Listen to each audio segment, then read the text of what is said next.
A programação agora segue com a palestra do Matheus. O Matheus é nosso aluno do curso, né? A palestra dele tem a seguinte temática, olha, a atuação do estudante de licenciatura em Física no programa de monitoria e no PIBID. O discente é o Matheus William Castelo Cunha. Ele vai estar agora na sequência com vocês, tá? Tudo ok aí, Matheus? Tudo certo? Tudo ok. Queria saber se todo mundo tá conseguindo me ouvir bem. Eu estou ouvindo perfeitamente, Matheus. Ótimo. Tá ótimo. Então, gente, mais uma vez, obrigado, João Paulo. Vamos aqui dar sequência agora com o Matheus. Bola tá contigo, Matheus. Obrigado, professor. Vou ligar aqui a câmera rapidamente. Todos estão conseguindo me ver, né? Eu vou começar a apresentação e eu estou com o celular aqui para acompanhar o chat. Caso alguém queira fazer alguma pergunta, pode fazer sem nenhum problema. Eu quero começar parabenizando, né, todos que estão aqui, todos que estão como calouros aqui, vão ingressar agora no primeiro ano da faculdade. Ano passado foi um ano bem difícil para todo mundo, eu creio que foi muito difícil para vocês também.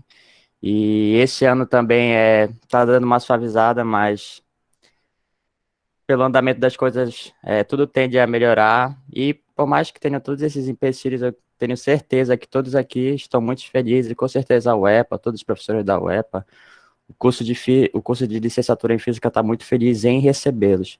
Espero que todos estejam bem, com saúde, e vamos começar aqui, tá bom?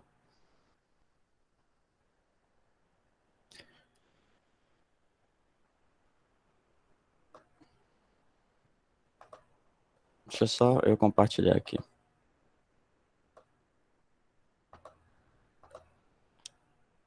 Todos conseguem ver? Todos?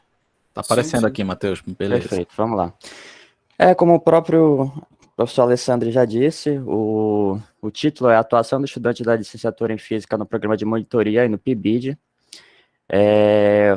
Como vocês também já viram, o meu nome é Matheus Júnior Castelo Cunha, essa aqui é a logo da universidade, a logo do CCSE e a nossa famosa logo, né, da licenciatura em Física. Vamos passar aqui. Antes, eu queria falar rapidamente sobre essa coisa estranha que apareceu aqui na tela, que é o princípio de indissociabilidade da universidade. Sei que parece uma coisa meio estranha, mas é porque quando eu estava fazendo a apresentação, eu fui procurar direto no site do centro, né, do CCSE, para ver como é que eu ia colocar os textos, como é que eu ia escrever, como é que eu ia digitar aqui a apresentação. E lá na UEPA, no site do CCSE, você encontra a parte tanto do PIBID quanto a parte da monitoria na parte de ensino, porque lá no próprio site é dividido em ensino, pesquisa e extensão. E por que tem essa divisão de ensino, pesquisa e extensão? Esse é o chamado, alguns chamam de tripé universitário, outros chamam de tríade acadêmica, né? O que é isso? Esse é um princípio que é garantido no artigo 207 da Constituição Federal de 1988, e esse artigo diz o seguinte: as universidades gozam de autonomia didático-científica, administrativa e de gestão financeira e patrimonial, e obedecerão ao princípio de indissociabilidade entre ensino, pesquisa e extensão. Tá, ok. Ele está falando nesse artigo sobre o ensino, a pesquisa e extensão, mas o que isso significa? O que cada um dele representa para a gente, né? Toda universidade ela tem que cumprir essa indissociabilidade, e como qualquer outra universidade, nós da UEPA também cumprimos, né, com esse princípio, com essa tríade acadêmica. E para explicar melhor para vocês, no caso, o que seria esse ensino, pesquisa e extensão, eu fui lá na LDB, que é a Lei de Diretrizes e Bases. Todos nós temos acesso à LDB, todos nós temos acesso à Constituição. Matheus? Oi.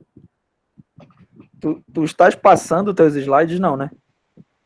Não, tá aparecendo? Eu acho que tu tá aparecendo só a capa, Opa, só o primeiro. Perdão. Tu tá compartilhando não a apresentação, mas a tua tela aí, né?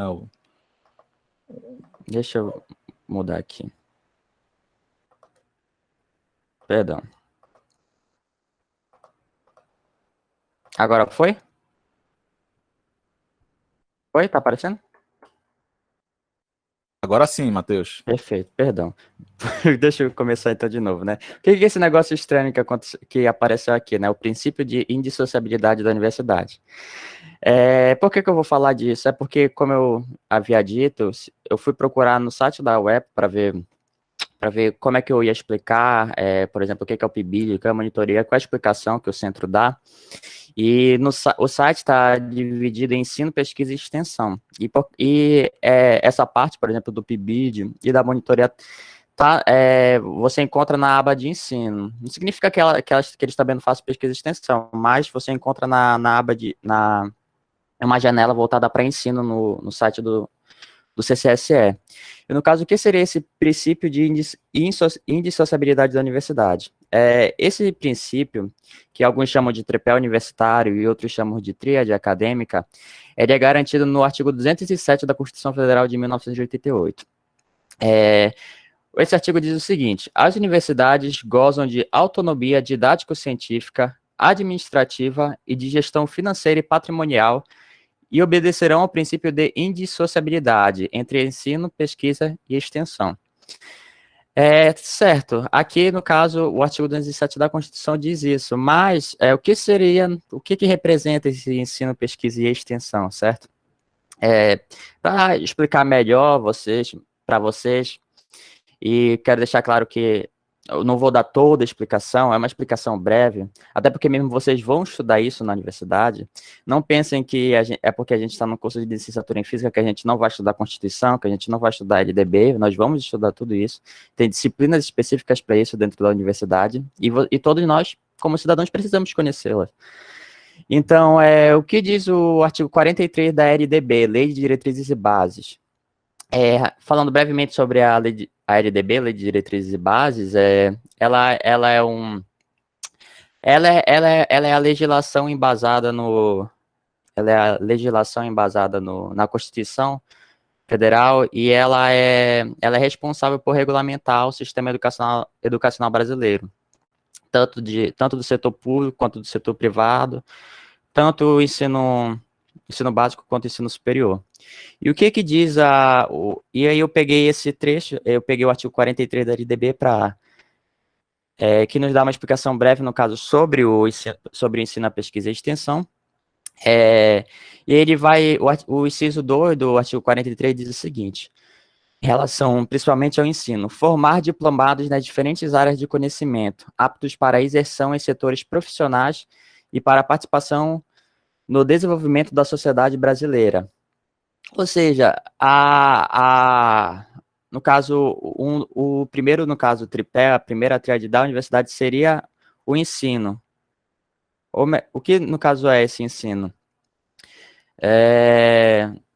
Todo mundo está me escutando? Aqui, alguém falou aqui que o áudio está ruim. Acho que todo mundo está conseguindo ouvir, né? E o que diria o... Então, a universidade ela tem o papel de ensinar. E ensinar não só os que estão cursando a licenciatura em física, os que estão em cada curso, mas ensinar também no geral, né? Ensinar não só, por exemplo, como eu havia dito, ela não vai te ensinar só física, mesmo que você esteja no curso de física. Ela vai te ensinar a realidade do que está fora da universidade, a realidade do que é ser um cidadão brasileiro, porque ela vai te ensinar a LDB, ela vai te ensinar a Constituição, e esse é um dos principais papéis dela, né, é o ensino. E agora, é claro, se vocês estão cursando o curso de vocês vão ter que se formar neles, né, e aí vocês vão ser diplomados, vocês vão concluir o curso de vocês. Em relação à pesquisa, lá o inciso 3 do artigo 43 da LDB diz o seguinte: incentivar o trabalho de pesquisa e investigação científica visando o desenvolvimento da ciência e da tecnologia e da criação e difusão da cultura e promover a divulgação de conhecimentos culturais, científicos e técnicos. Ou seja, a universidade, ela também tem um papel, tenho certeza que, principalmente aqui no Brasil, as instituições principais responsáveis pela pesquisa são as universidades. É difícil você ver aqui no Brasil a empresa privada investido em pesquisa. Então, se você quiser ser um pesquisador, se você quiser mesmo ser um cientista na sua área, você tem que, de alguma forma, trabalhar junto, trabalhar na universidade, porque ela vai ser responsável por diversos tipos de pesquisas, como está dizendo aqui, seja ela culturais, científicas, técnicas, ela vai promover esse tipo de conhecimento, e a pesquisa também serve como uma maneira de difusão da cultura, né? É importante que a gente tenha esse tipo de cultura na universidade, é importante que as pessoas tenham esse tipo de cultura, né? E agora, indo para a parte de extensão, o que o artigo 43 da LDB fala em relação à extensão, tá? Na verdade, eu peguei esses incisos que falam melhor, por exemplo, da parte de extensão, outros que falam melhor da parte do ensino, mas não, eles contemplam tudo, tá? É bem mais abrangente que isso, como eu disse, eu estou falando de uma maneira breve, e vocês vão estudar isso também dentro da universidade. O inciso 7 do artigo 43 da LDB diz o seguinte: promover a extensão aberta à participação da população, visando a difusão das conquistas e benefícios resultantes da criação cultural e da pesquisa científica e tecnológica gerada na instituição. Ou seja, o que seria o tripé o que seria, no caso, tem gente que chama de pilar também, né? O que seria a extensão? O pilar da extensão é que a universidade ela não pode se limitar ao espaço físico dela, e nem ela pode se limitar às pessoas que frequentam ela. Ela tem que transpor as barreiras físicas sei lá, as barreiras que tentam, de alguma forma, impedir com que ela chegue até a população.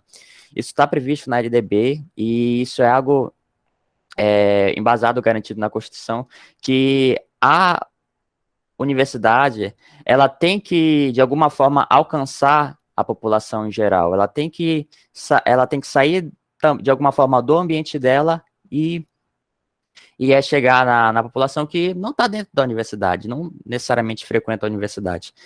E aí é claro que, por exemplo, no caso, quando eu vou falar de PIBID, quando eu vou falar de monitoria, você vai ver, se você entrar no site da UEPA, no site do CCSE, o PIBID e a monitoria, eles vão estar na aba na janelinha lá de ensino. Se você for lá ver a parte de pesquisa, você vai ver lá que tem grupos de pesquisa, você vai ver que também tem programas voltados à iniciação científica. E também, se você for na parte de extensão, vai ter lá programas voltados para pessoas que não necessariamente vão cursar o ensino superior da UEP, mas que precisam ir lá para conhecer conhecimentos em gerais. Por exemplo, aqui a gente tem um cursinho alternativo que pega pessoas do ensino médio para prepará-las, né, pro Enem.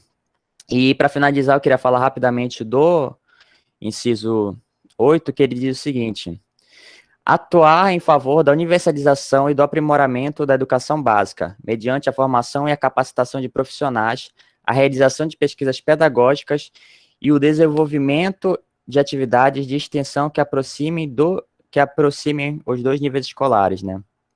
No caso, tanto o superior quanto o básico. Então, dito isso, vamos para uma última coisa que eu queria falar, eu acho que está em outro slide. Enfim, bora. Dito isso, então, o que é o PIBID, né? Indo agora direto para o título pro assunto que a gente vai tratar aqui.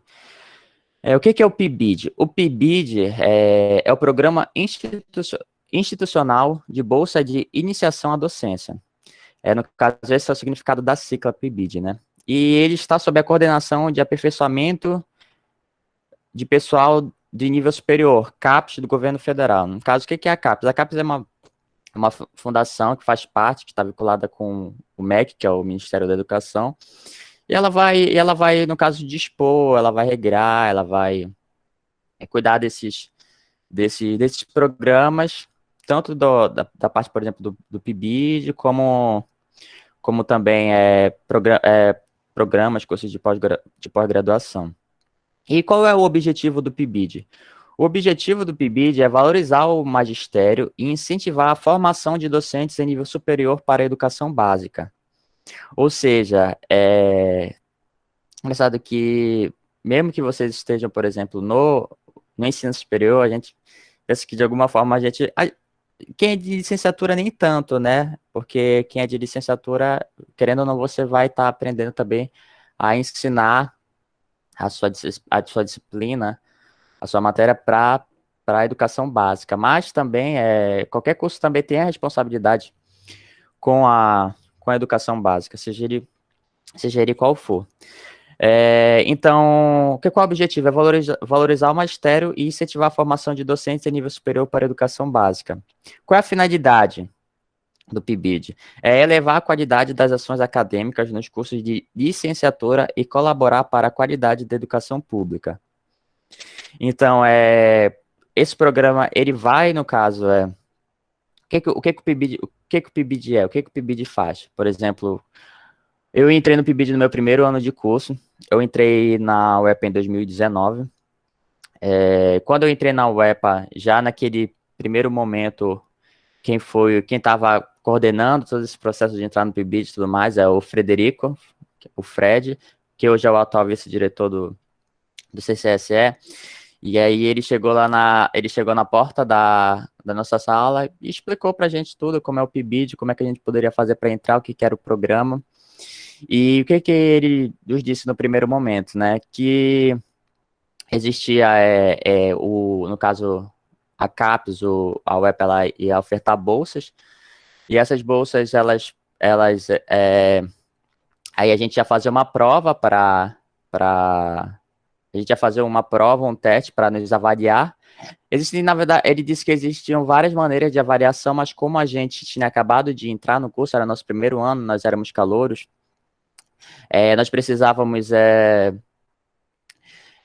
tipo, não tinha como, por exemplo, já é bem diferente da monitoria. A monitoria, ela já tem uma demanda maior, ela já tem obrigações maior a cumprir, né? Já entrar na monitoria é um pouco mais difícil, mas o PIBID não. Como é que a gente vai avaliar, por exemplo? Não tem como por exemplo, não tem como, naquele primeiro ano, não tinha como ele pedir alunos que não tivessem reprovado nenhuma matéria, porque a gente tinha acabado de entrar, a gente ainda não tinha tido o primeiro contato com as disciplinas. Quem tinha dado a primeira aula era o João Paulo, e quem deu a segunda, eu acho que a segunda, a terceira, ele deu a terceira aula pra gente, direto falando sobre o PIBID, e foi uma coisa até que espantou a gente, mas ao mesmo tempo, acho que já era uma coisa bem legal, porque incentivava a gente a ir direto logo para educação pública, né? E trabalhar logo direto no ensino médio. E aí a gente fez um teste, aí os primeiros lugares eles ganharam uma bolsa, e quem não ganhou a bolsa também poderia exercer poderia estar dentro do PIBID como voluntário. Então eles também participavam, eles também iam para a escola, eles só como voluntário. E aí no caso começa, né? Mais ou menos e no caso eu fiz o teste, eu passei e comecei a participar, né, do PIBID. Só lendo o último ifenzinho que eu coloquei aqui, diz o seguinte: a UEPA se insere no PIBID desde 2011. Seu projeto institucional intitula-se Desafios e Caminhos para a Formação de Professores no Contexto Amazônico. Todas essas informações eu tirei do próprio site do CCSE, voltando rapidinho também a todas essas informações que está aqui nesse segundo slide, eu tirei da própria Constituição e da própria LDB, todo brasileiro tem acesso a ela. E indo direto, no caso, para experiências no PIBID, certo? Quando eu comecei no PIBID, eu fui pro Augusto Meira. Eu não lembro. Algum professor pode me auxiliar? E onde é que é Augusto Meira? Eu não lembro o nome da rua agora. O nome da. José Bonifácio. Isso. E eu fui designado para lá, para Augusto Meira, e de cara, por exemplo, o que acontecia, né? Quais são os dias que eu tinha que ir, que a gente ia fazer lá? Primeiro que no primeiro ano que eu fui, né, na época era assim, o PIBID, eram 8 horas semanais, você tinha que cumprir 8 horas semanais de trabalho, né, no caso na escola. E essas 8 horas semanais poderiam ser distribuídas durante a semana. Na época, o Fred, ele disse que eu acho que uma das melhores maneiras de dividir era 4 horas num dia e 4 horas no outro. Tinha aluno, como lá é uma escola de ensino integral, ou seja, os alunos estudam lá de manhã e à tarde, os alunos iam pela parte da manhã tinham uma aula e depois almoçavam e à tarde eles tinham lá outras atividades. Outras aulas, tinham oficinas, outras atividades. E aí, tinha alunos que faziam 8 horas num só dia, né, de manhã e à tarde, e só que eu não poderia fazer, né, porque eu estudo à tarde na UEPA, e eu poderia fazer 4 horas na manhã de um dia e 4 horas na manhã de outro dia, para cumprir as 8 horas semanais. E de cara, se eu não me engano, os dias que eu fiquei responsável de ir para cumprir, para fazer o trabalho e cumprir a carga horária, era, se eu não me engano, quinta e sexta. E de cara, qual, por exemplo, a primeira experiência, eu acho que todos vamos passar, né? Primeiro eu ia acordar cedo, porque eu tinha que acordar, no caso, eu ia de ônibus, acho que eu acordava 6 horas, 6 e pouco, e a aula lá começava às 7h30, demorava mais ou menos uns 30 minutos para ir lá, para chegar lá, 40 minutos. Eu não acho muito longe, mas é um ônibus, faz muita parada, né? E aí eu chegava, era 30 minutos, 40 minutos de me deslocando, né? Quando eu chegava lá. E aí, no caso, tinha que acordar cedo e me deslocar até a escola. Todos nós professores temos que fazer isso, né? E qual é outra experiência que eu poderia ter lá, né? Dar aulas com orientação do professor. Eu queria ressaltar isso, com orientação do professor. Por que está grifado com orientação do professor? Porque o seu papel lá não é dar aula. Você está lá para aprender, você está lá para adquirir experiência, você está lá para entender a realidade do ensino médio, a realidade daquela escola pública. E aí você não está lá para exercer, apesar de eu ter falado, todos nós professores vamos fazer isso, mas a sua realidade lá em si ainda não é de um professor, completamente é de um professor. Você vai lá adquirir experiência. E podia acontecer em alguns momentos de o professor chegar e falar, lembrando antecipadamente, falar, olha, Matheus, topa dar uma aula daqui a 2 semanas, 3 semanas, eu lembro que o professor, uma das aulas que eu fiz foi de eletrodinâmica, e o professor tinha me avisado 2 semanas antes, ele tinha falado, Matheus, eu preciso que você faça uma apostila com a parte do conteúdo, com os exercícios, e preciso que você dê essa aula. Você pode fazer isso? Eu falei, tudo bem, professor. E depois de 2 semanas eu fui lá, dei a aula, e é claro, com a orientação dele, ele tem que estar dentro de sala, ele tem que estar te avaliando, até porque mesmo, caso você cometa algum deslize, você tenha dificuldade de dar alguma explicação, o professor vai ter que estar lá para te auxiliar, para te ajudar, para te interromper quando acontecer alguma coisa que não era para acontecer. Então, você pode sim ir lá para dar aulas, né, com a orientação do professor. Você, outra coisa que você vai fazer lá claro que não poderia ser diferente, é ajudar os alunos. Você está lá para ajudar, auxiliar os alunos na dificuldade dele. Muitos alunos vão procurar você. Você vai estar andando no corredor, mesmo que você não seja professor, eles vão te chamar de professor. Mesmo que você. Eu lembro que quando eu entrei lá, eles pensavam que eu já era professor. Na verdade, eles sabiam que eu era estagiário, mas, tipo assim, na cabeça deles, mesmo que eu fosse estagiário, eu tinha que ter uma idade mais elevada. E eu entrei lá no PIBIT com 18 anos. Então, na cabeça, eu entrei com 18, eu entrei com 17. Então, na cabeça deles, eu era meio que muito novo, parecia ser um prodígio, não era nada disso, né? Mas aí eles também já me chamavam eles também já chamavam de professor, certo? E você vai estar lá para ajudar os alunos na medida do possível, na medida do que você sabe, na medida do que você é capaz de fazer, na medida que a sua energia dispor, e na medida de que você também está lá para entender a realidade do aluno, porque vai acontecer muitas coisas que você vai ver no ensino médio que você vai ficar surpreendido, certo? Por exemplo, eu lembro que em uma certa ocasião, Isso no primeiro ano do ensino médio, a gente estava dando, acho que era movimento retilíneo uniforme, alguma coisa assim, eu não lembro certo o assunto. E por incrível que pareça, eu encontrei um estudante que tinha dificuldade de multiplicar. Ele errava a multiplicação, às vezes ele multiplicava errado, é praticamente como se não soubesse multiplicação. Apesar de ter ficado surpreendido, né, aí chega a parte que você, de alguma forma, tem que atuar, né, você senta com a pessoa, você vai, e aí eu fui ensinando ele gradativamente como é que faz o processo, própria tabuada e tudo mais, e aí você vai entender a realidade que talvez não tenha nada a ver com o seu curso, mas é a realidade que você vai ter que encarar na educação. E aí você vai se surpreender e você vai ter que atuar ali, né? E você vai ter que ajudar aquele aluno a aprender e a se interessar pela disciplina, né? Tenho certeza que o João Paulo ou o Alessandro já disse aqui que, acima de tudo, nós estamos aqui num curso de licenciatura em física, tem gente que pode gostar de cálculo, tem gente que pode gostar da disciplina física em si, mas o curso em si é para formar professores. E eu lembro que o Pendi, um dos professores, ele até dizia que ele era doutor, mestre, mas na intitulação do nome deles, antes do doutor e antes do mestre, vinha o professor, né? Para vocês verem a importância que tem um professor. Mesmo que as pessoas digam que não é importante, é muito importante.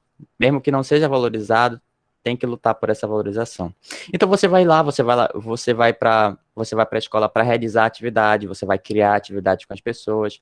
Eu lembro que eu tentei criar lá uma atividade que era de lançamento de foguete e eu não consegui finalizar ela porque eu já estava perto de acabar o ano, mas eu conseguia fazer eles montarem o foguete e tudo mais.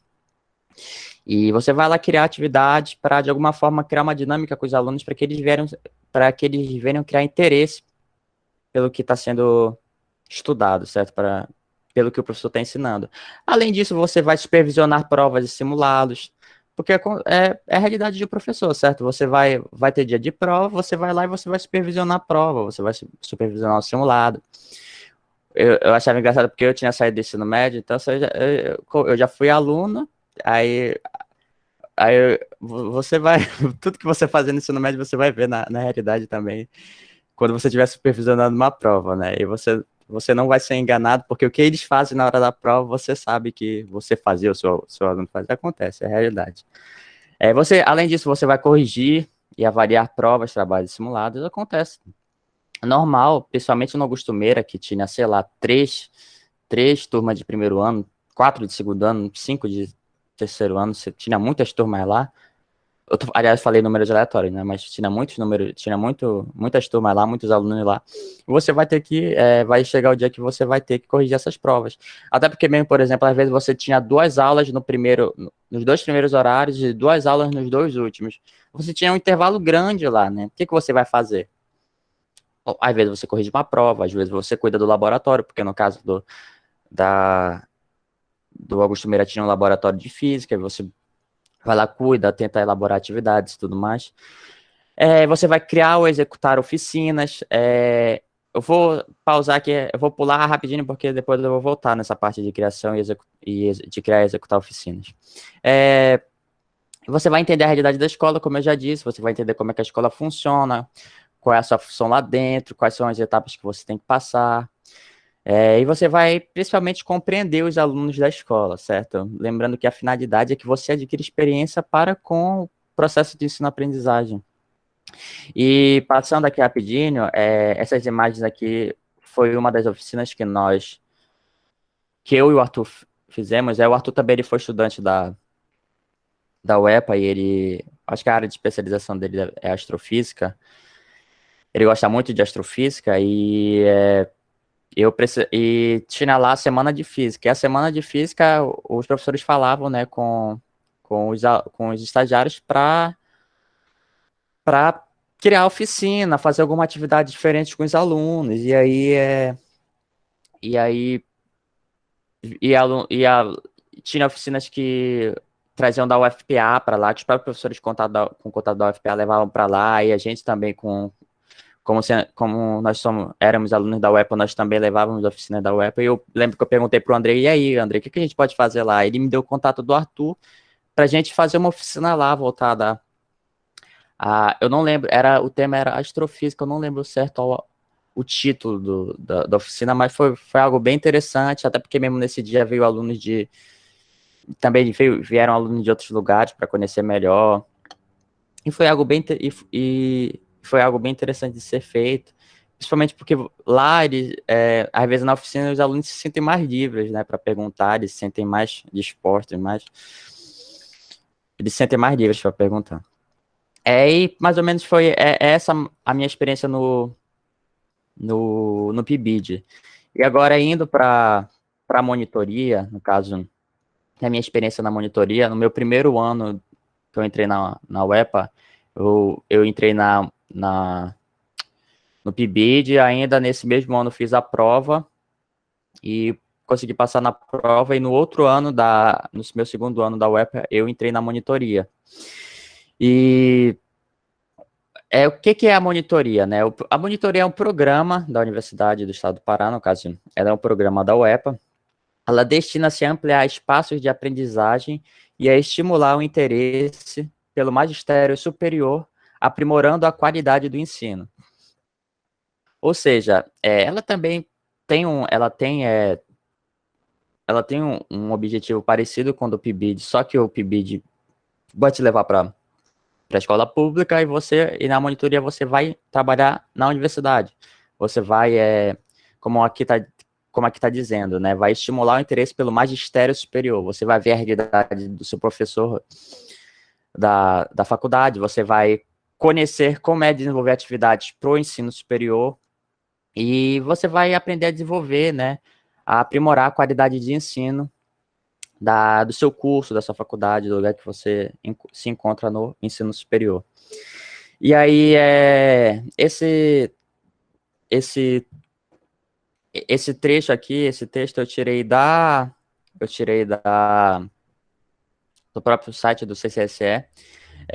Aqui diz o seguinte: esse dispositivo legal, portanto, reforça a importância do tripé ensino, pesquisa e extensão, que é o que eu tinha explicado no começo, como pilar fundamental na formação do futuro profissional e a orientação do professor com sua experiência acadêmica como um elemento primordial no processo de construção e desenvolvimento da formação dos discentes monitores.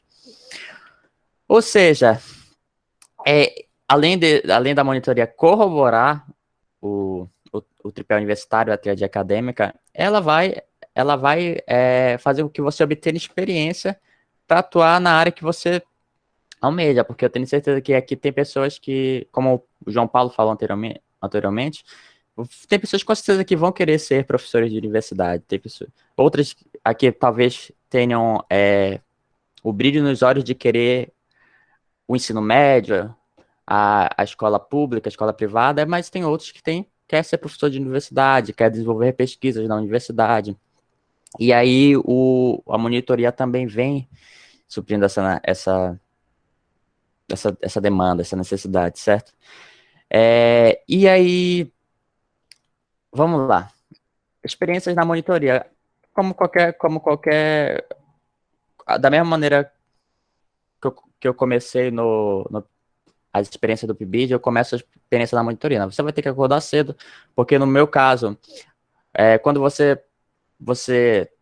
quando abre o edital da monitoria, todo ano abre o edital da monitoria, o que acontece? Você vai ler o edital, você vai ter que se encaixar naquilo que está escrito no edital.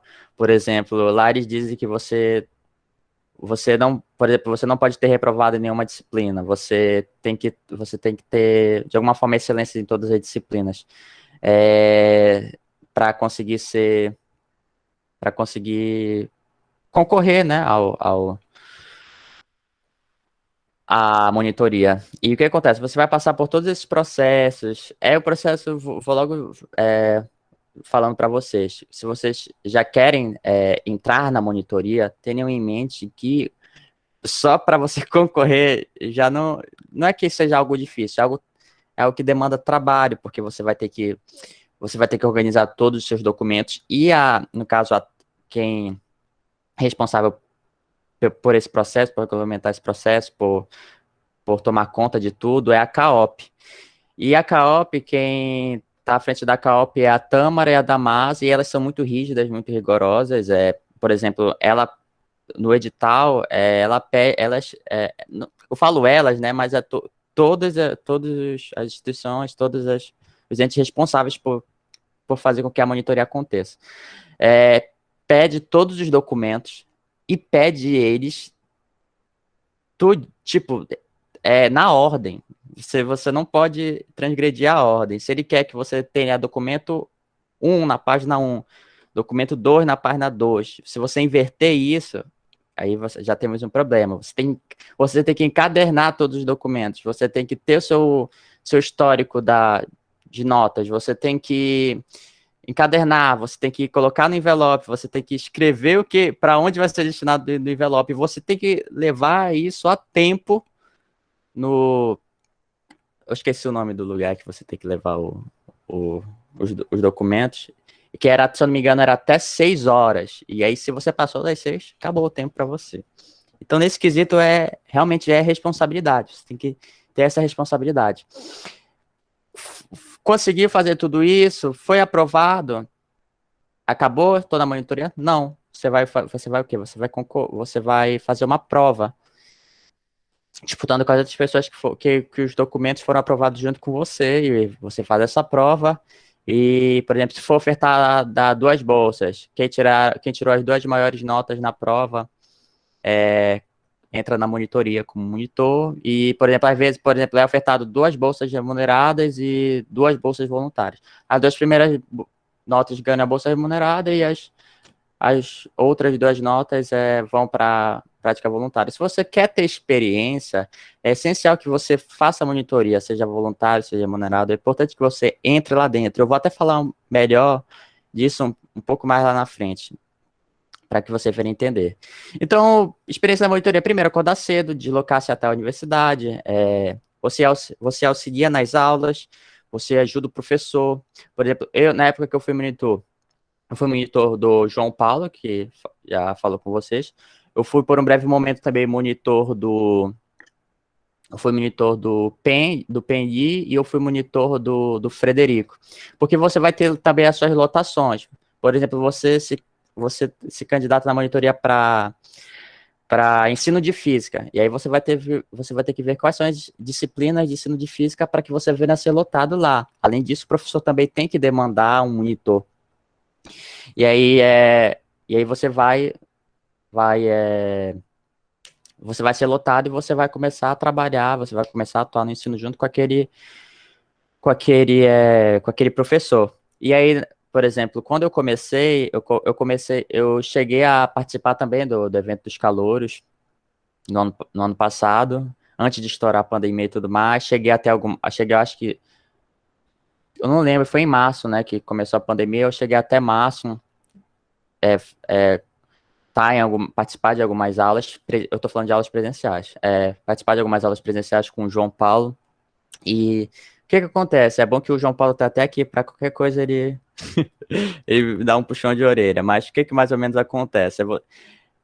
Na hora da aula ele pode pedir que você conte alguma coisa, que você, sei lá, fale sua experiência, ele pode passar uma atividade e querer que você também faça. Porque o professor também, o teu professor que vai estar te orientando lá, ele também vai estar, de alguma forma, te avaliando. Porque ele quer que você tenha a experiência certa, ele quer que você aprenda a lidar com os alunos do ensino superior. E aí ele pode falar, pô, Matheus, não é bem por aí, pode fazer isso aqui. Ele pode... Aí, a mesma atividade que ele passar para os outros alunos, ele pode passar para ti também, porque ele já te conhece. Ele vai ver a tua evolução, ele vai ver no que tu pode melhorar, e ele vai te fazer pedidos, para que você auxilie a melhor tomar na seguinte atividade, para que você venha apresentar uma atividade nova, para que você venha aprender coisas novas e mostrar para a turma, porque ano passado foi um ano de muita aprendizagem para todos nós, porque nós saímos do ensino presencial e fomos para o meio virtual. E aí muitos professores, eu como monitor na época não estou de fora disso, eu também como estudante não estou de fora disso, tivemos que aprender a, a lidar com tudo aquilo que estava acontecendo. E isso é muito interessante, porque além de você ter que aprender a lidar com a tecnologia, de ter que aprender a lidar com o âmbito virtual, você vai ter que aprender também a lidar com o seu aluno que está de saco cheio, que não quer saber. É o seu aluno que talvez naquela pandemia o pai perdeu o emprego, perdeu um ente querido, está precisando trabalhar e ele não quer saber daquilo, ele não aprende no âmbito virtual. E aí, como é que eu vou conquistar esse aluno, suprir a necessidade desse aluno? A gente tem que ver.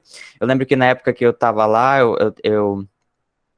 eu tentei criar algumas atividades, e detalhe, a monitoria, você tem que... Eu nem falei sobre isso, são 15 horas semanais. Se você pegar 15 horas semanais, dividir por 5, de segunda a sexta, são 3 horas semanais, então você tem que cumprir aquela horário 3 horas por dia. Claro que você pode fazer, às vezes, 4 horas num dia, 2 horas no outro, 3 num dia, e aí... mas você tem que cumprir 15 horas semanais. E no final no mês é o quê? 15, 30, 50, 60 horas semanais, depende, né, de cada mês. E aí você vai ter que... E a Tâmara da Masa são rigorosas, no caso que elas que cobram, por exemplo, a ficha, porque eles te dão uma ficha todo mês para você escrever na ficha o que você fez. Por exemplo, eu estudei um livro, eu criei uma seguinte atividade, eu participei dessa aula com aluno, com o professor fazendo isso aqui, e aí você vai lá. E quantas horas você fez isso? 1 hora, 2 horas, 3 horas? E se você passou 80 horas lendo o livro e mandou para lá, a Damásia vai ver e vai falar: caraca, a Damásia ou a Tamara vai ver e falar: tu passou 80 horas lendo esse livro aqui? Qual o tamanho desse livro? E ela vai mandar de volta e falar: não, aqui tem alguma coisa errada. Vocês vão passar por tudo isso. Eu tô falando isso de verdade porque elas são rigorosas. E tem que ser mesmo rigorosas para que vocês venham querer ter aquela experiência. E aí você, como eu disse, você vai avaliar também provas e atividades. Eu lembro que quando eu fui monitor, no finalzinho do meu processo de monitor, eu fui monitor do Frederico. E quando eu fui monitor do Frederico, ele mandou eu avaliar atividade. E repare que aqui, diferente do PIBID, que eu coloquei lá, corrigir/avaliar. Vocês lembram disso, né? Porque, por exemplo, quando eu corrigia um simulado, eu dava pontuação, por exemplo, acertou a questão do simulado, cada questão, sei lá, vale 25 décimos, eu dava 25 décimos. Aqui não, na monitoria já não, a pontuação pertence ao professor, mas você pode avaliar provas e atividades, não tem nenhum problema. O que é avaliar? Porque, por exemplo, no caso, qual a minha experiência quando eu fui monitor do Frederico? Ele pediu: olha, Matheus, avalia aqui essa atividade, o que eles escreveram, o que tu acha, e dá o teu feedback para eles.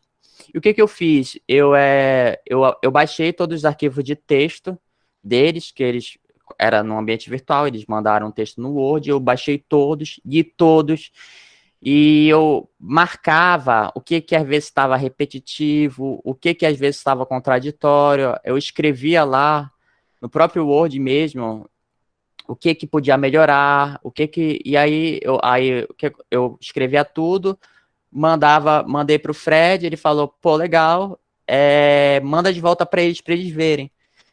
E aí eu mandava de volta, e aí é legal que você vê a realidade do aluno, por exemplo, você vê ele indo muito bem num texto e você vê ele indo mais ou menos em outro, pior em outro, você de alguma forma quer descobrir por que ele foi bem nesse e não foi no outro. E você tem alunos que vão discordar de você, claro, porque tem alunos que eu corrigi falando: não concordo com isso, eu acho que você corrigiu errado, eu acho que corrigiu não, né, perdão, eu não quero usar a palavra corrigir porque dá a impressão que eu estou dando a pontuação, não estou dando a pontuação, eu fiz uma avaliação, dei meu feedback, eles não vão concordar, e aí a gente conversa, discute, se não chegar no senso comum, aí quem decide é o Frederico, e ele também, claro que ele vai discutir, ele vai indagar, vai ver o que pode melhorar, o que não pode. E aí, tem todo esse processo, né? E além de a sua atividade no curso, por exemplo, com o seu professor que você está lotado, às vezes a CAOP pode te solicitar outras atividades também. Por exemplo, eu era do curso de Física, eu era lotado com o João Paulo e com o PEN. Eu não precisava ir Eu não precisava ir para a Semana dos Calouros, não tem nada a ver com ela, mas a COP, não, você é monitor, você tem que ir para a Semana dos Calouros, você tem que participar das palestras que a COP faz. Se a Tâmara está fazendo o discurso lá no auditório, sei lá, você tem que ir lá participar, você tem que ir lá ver, você tem que ir lá fazer essa parte como monitor e você tem que fazer isso. E elas cobram se você não for, cobram se elas sentem a falta de vocês. Eu tô falando vocês porque eu creio que vocês, vai ter gente aqui que vai com certeza participar da monitoria, vai participar do PIBID, e esse é o processo, tá bom? No caso, então, experiência no geral, você vai entender a realidade da universidade, você vai compreender os alunos da universidade, compreender a dificuldade de ensino, porque nem tudo é fácil. Você vai ter que, por exemplo, no ambiente virtual, como é que eu vou conquistar o aluno que ele não tem interesse pelo ambiente virtual, ele não quer, ele diz que ele não aprende, e aí, como é que eu posso captar ele? Então é uma dificuldade. E você vai corroborar também a sua maturidade profissional, né? Já passou do meio-dia, então deixa eu dar uma acelerada só para encerrar. E aqui eu trouxe esse meme rapidinho para vocês, eu acho que muitos já viram, eu vou ler aqui eles e fala o seguinte: me contrata, você não tem experiência, mas eu preciso trabalhar para ter experiência, então trabalhe, por isso estou aqui. Experiência? Como vou ganhar experiência sem um trabalho? Aí o cara fala, trabalhe. Por que eu trouxe esse meme? Porque, digamos que você se formou e vai para uma entrevista de emprego. E o cara fala, qual experiência tu tem? Aí tu fica indignado, né? Tu fica indignado porque é o meu primeiro emprego, eu não tenho experiência. Mas talvez o cara que tenha te entrevistado, ele quer saber a tua experiência acadêmica, ele quer saber o que tu fez dentro da universidade. Ele não necessariamente ele quer saber se tu trabalhou em outro lugar. Ele sabe que tu é novo, ele sabe que tu acabou de ir lá, ele sabe que aquele vai ser um dos primeiros empregos que tu vai ter. Ele quer saber a tua experiência acadêmica, ele quer saber o que você fez na universidade. Então, o que você está fazendo na universidade? Por exemplo, eu quero ir para a escola pública, eu quero ir para a escola privada, eu quero eu quero atuar no ensino médio eficientemente. Aí você vai lá na entrevista da escola, eles falam, e aí, qual é a sua experiência? Você vai falar que não tem experiência? Sendo que você poderia ter dentro da universidade, sendo que a universidade oferta esses programas, oferta monitoria, tem o PIBIC, tem o PIBID, tem a residência, tem todos esses programas que a universidade faz, tem um cursinho alternativo. Você pode falar, pô, na minha época de faculdade, na minha época de universidade, eu participei do cursinho alternativo, eu participei da monitoria. Eu fiz um mini curso com um professor. Eu tive a experiência. Eu trabalhei no âmbito virtual na época. Eu tenho conhecimento disso. Eu tenho experiência disso. Então você precisa desde agora pensar nisso, porque principalmente o nosso curso, que são 4 anos, e aí tem muita gente que entra no curso por vários motivos, porque quer trabalhar cedo, ele já tem, sei lá, o amor pela profissão. Então pense desde já nisso, em participar desses programas. O próprio João Paulo, quando a gente entrou, quando a minha turma entrou, ele falava, participem de tudo que a universidade oferece, participem de tudo que a universidade oferta, porque a universidade quer que vocês participem, a universidade quer que vocês façam parte dela, a universidade quer que vocês tenham interesse por ela. Então, se abrir o edital da monitoria, vejam lá se vocês estão aptos, vejam lá, eu tenho certeza que vocês conseguem entrar na monitoria, vocês conseguem entrar no PIBID, vocês conseguem entrar no PIBIC. Conversem com os professores de vocês. Os professores vão ser muito amigos de vocês. Os professores da UEPA, eles dão contato, tirem dúvidas, procurem pôr informações dentro da universidade, que eu tenho certeza que vocês vão conseguir muitas coisas. Às vezes, por exemplo, ou então, digamos que você queira trabalhar na universidade, você não quer ir para você não quer ir para a escola, você não quer ir para a escola pública, você não quer ir para o ensino médio, você quer ir logo para ser professor, você quer logo ser um pesquisador. É impossível? Não. Converse com os professores de vocês, que eles vão explicar as etapas para vocês, eles vão mostrar, pô, você quer ir para o ensino superior, você pode fazer um mestrado, você pode fazer um doutorado, eles vão te dar direcionamento, você pode entrar na monitoria para saber como é, para ter experiência da realidade do ensino superior, e vocês podem fazer tudo isso. Alguma pergunta?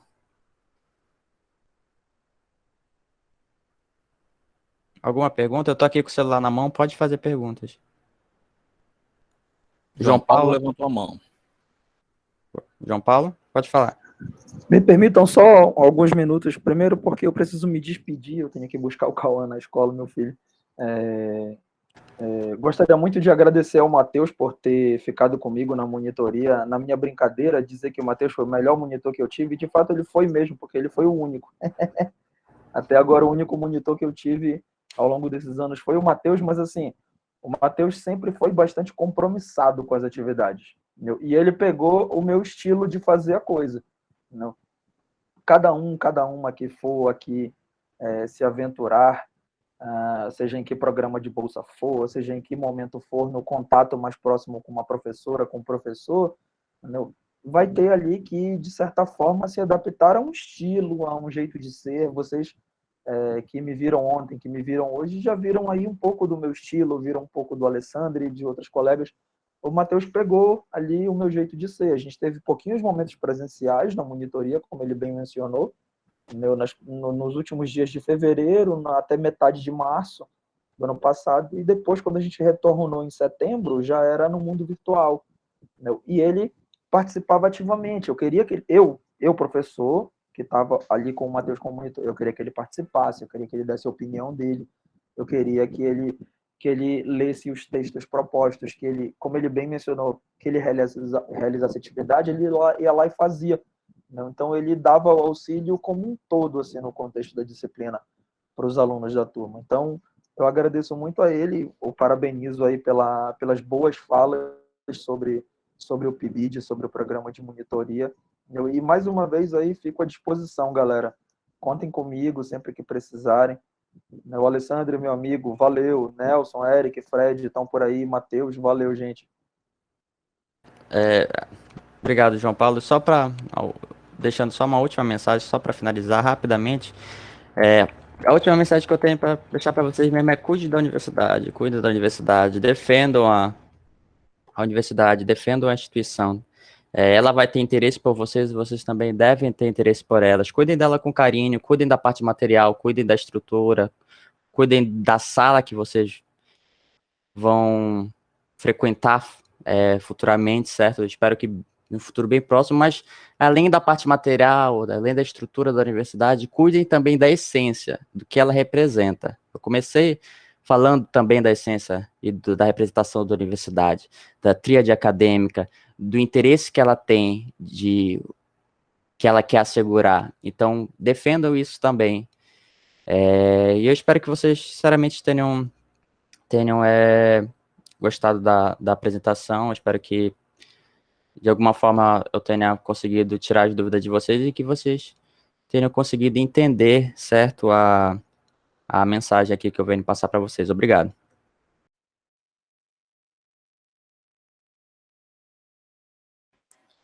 Obrigado, Matheus. Gente, se alguém tem alguma pergunta, alguma coisa, tem perguntas no chat. Vamos ver se é para você, Matheus, também, olha. Vamos ver. A licenciatura fará muita diferença comparado ao bacharelado, se uma pessoa seguir na área de pesquisa. É mais geral, né? Mas, não sei.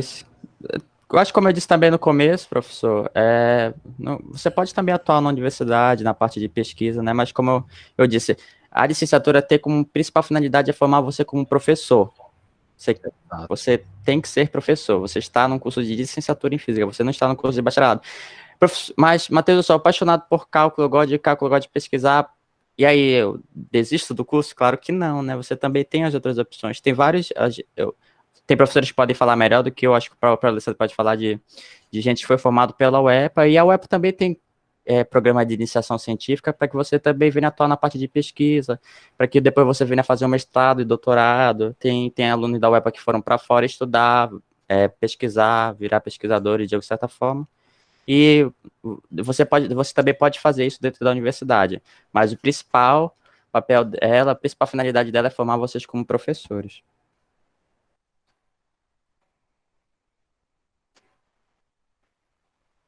É isso aí. Para quem falou aqui sobre bacharelado e licenciatura, foi o que eu falei lá na minha apresentação, né? O impedimento não ocorrerá, propriamente dito, né? Para a pessoa cursar licenciatura de fazer pesquisa na área de física. A única diferença é mais a questão de currículo, né? A pessoa que faz o bacharelado tem algumas disciplinas mais específicas, né? Você vai ter estatística 2, mecânica quântica, né? Algumas disciplinas que são, digamos, mais profissionais da física, né? Que não está na grade da licenciatura, mas nós temos as eletivas, como eu frisei lá na nossa apresentação, né? Que podem ser escolhidas para suprir isso, tá bom? Bem, pessoal, se não tiver mais nenhuma pergunta, né, a gente vai encerrar essa parte pela manhã, né? Lembrando que nós temos ainda mais uma palestra na parte da tarde, né? Nós temos mais uma à tarde. E o link vai ser o mesmo, tá, pessoal? Para entrar na palestra. Aí nós retornamos, né, eu acho que às 15 horas está na programação. Tá bom? Gostaria de agradecer mais uma vez o Matheus, né, pela apresentação, foi muito boa. Agradecer a presença de todos, né? Eu gostaria de frisar, inclusive, que na parte da tarde eu tenho uma proposta do professor Ricardo, que ele entrou em contato, que é algo que acontece todo semestre, né, para os calouros, que é um curso de pré-cálculo que ele desenvolve aos sábados, né, no semestre em que os calouros entram. Então, na parte da tarde a gente vai, né, falar um pouquinho mais sobre isso, né? Vamos abrir uma inscrição aí, acho que vou colocar no próprio site do curso. Aí as pessoas fazem a inscrição, né? As aulas acontecerão aos sábados, né? Fica aí para vocês calouros, né? É muito importante, né, para você aprender um pouco de cálculo antes de fazer a disciplina propriamente dita, né? Um curso de pré-cálculo, como ele mesmo denomina, para facilitar um pouquinho a vida de vocês, né? Em relação à ferramenta matemática, que muitas das vezes, né, os alunos acabam tendo um pouco de dificuldade, né? E esse pré-cálculo vem justamente para auxiliar nisso. Tá bom? Aí à tarde a gente combina isso, tá? Aí nós vamos dar essa pausa, à tarde nós retornamos, tá bom? Valeu, gente. Até daqui a pouco.